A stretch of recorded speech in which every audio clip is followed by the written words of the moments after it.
بسم اللہ الرحمن الرحیم۔ السلام علیکم ناظرین، عرب سردار عمر بن عبداللہ اپنے گھر سے تو اس مقصد کے لیے نکلے تھے کہ اپنے نخلستان اور کھیتوں میں کام کرنے والے غلاموں اور مزدوروں کی کارکردگی کا جائزہ لیں اور انہیں مناسب ہدایات دیں، لیکن راستے میں ان کا گزر ایک ایسے حبشی غلام پر ہوا جو کسی جاگیردار کے نخلستان میں بیٹھا روٹی کھا رہا تھا اور اس کے سامنے ایک کتا پاؤں بچھا کر بیٹھا ہوا تھا۔ وہ جب بھی کوئی لقمہ اپنے منہ میں ڈالتا تو ساتھ ہی ایک لقمہ کتے کے آگے پھینک دیتا اور کتا وہ لقمہ کھا لیتا اور وہ اس طرح کرتا رہتا حالانکہ دسترخوان خالی ہو گیا۔ اس طرح اس نے آدھا کھانا خود کھایا اور آدھا کتے کو کھلا دیا۔ جب وہ کھانے سے فارغ ہو گیا تو یہ آگے بڑھے اور اس سے پوچھا کہ اے جوان، دن رات کے 24 گھنٹوں میں تیرے لیے کتنی مرتبہ کھانا آتا ہے؟ حبشی غلام نے کہا کہ ایک ہی مرتبہ۔ عمر بن عبداللہ نے کہا اور تو رات کو کیا کھاتا ہے؟ حبشی غلام نے کہا کہ دن کے اگلے پہر کھانا وافر ہوتا ہے اور میں اس میں سے کچھ بچا لیتا ہوں اور رات کو وہ کھا لیتا ہوں، لیکن آج تو نے آدھا کھانا کتے کو کھلا دیا ہے اور آدھا خود کھایا ہے، لہٰذا تو رات کو کیا کھائے گا؟ حبشی غلام نے کہا کہ کوئی بات نہیں، میں صبر کر کے رات گزاروں گا، لیکن یہ بیچارہ کتا جو روٹی کے چند لقموں کی امید پر یہاں آ کر بیٹھ گیا تھا، اگر یہاں سے بھوکا اٹھ جاتا تو اس کے جی پر کیا گزرتی؟ لہٰذا مجھے شرم آئی کہ میں ایسی ذی روح مخلوق کے سامنے بیٹھ کر تنہا کھاؤں جو دو آنکھوں سے میری طرف دیکھ رہی ہو۔ حبشی غلام کے یہ الفاظ سن کر سردار عمر بن عبداللہ کے دل پر گہرا اثر ہوا کہ یہ غلام بھی کیا خوب انسان ہے جو ایک حیوان کے سامنے بھی اکیلا کھانے سے شرم محسوس کر رہا ہے،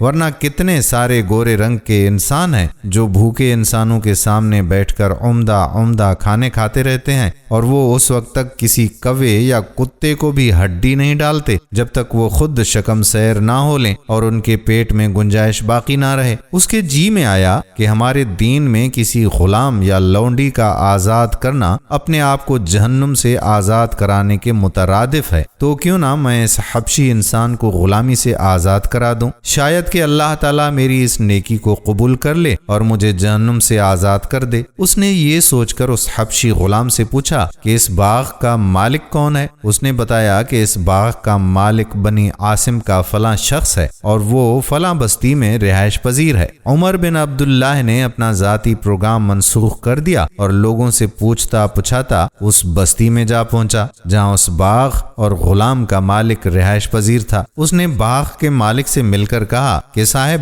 آپ اس غلام کو فروخت کرنا چاہتے ہیں جو آپ کے باغ میں رکھوالی کرتا ہے؟ اس نے کہا جی ہاں، اگر آپ خریدنا چاہتے ہیں تو جناب میں یقیناً اسے خریدنا چاہوں گا، اور باغ کے متعلق کیا خیال ہے، وہ بھی فروخت کر سکتے ہو؟ اس نے کہا جی ہاں، اگر آپ خریدنا چاہیں تو کیوں نہیں؟ تو عمر بن عبداللہ نے کہا کہ جناب میں وہ بھی خریدنا چاہتا ہوں، کیا قیمت لوگے؟ مالک نے جواب دیا کہ مناسب ہی لیں گے۔ عمر بن عبداللہ بھی کیا خوب سردار تھے، ان کی جگہ اگر ہمارے دور کا کوئی شوم سردار ہوتا تو اس نے کیا دیکھنا اور کیا سوچنا تھا، کیونکہ ہمارے دور کے اکثر سردار اس قدر شوم ہیں کہ بغیر خوف اور لالچ کے کسی کو 1 روپیہ دینے پر آمادہ نہیں ہوتے، بلکہ اگر انہیں اپنے نوکروں کے گھر گائے یا بھینس بندھی نظر آ جائے تو ان کے سینوں پر سانپ لوٹنے لگتے ہیں، اور جب تک وہ اسے چرا کر ٹھکانے نہ لگا دیں یا اس سے چھین نہ لیں آرام کی نیند نہیں سوتے۔ حتیٰ کہ اگر کوئی غلام ان کے سامنے سفید پوشاک پہن کر بھی گھومتا ہو تو اس سے بھی ان کو جلن ہوتی ہے۔ ان سے تو وہ سفید پوش زمیندار اور تاجر لاکھ بھلے ہیں جو بھرپور طریقے سے کماتے ہیں اور غریب غربا پر دل کھول کر خرچ بھی کرتے ہیں۔ خیر،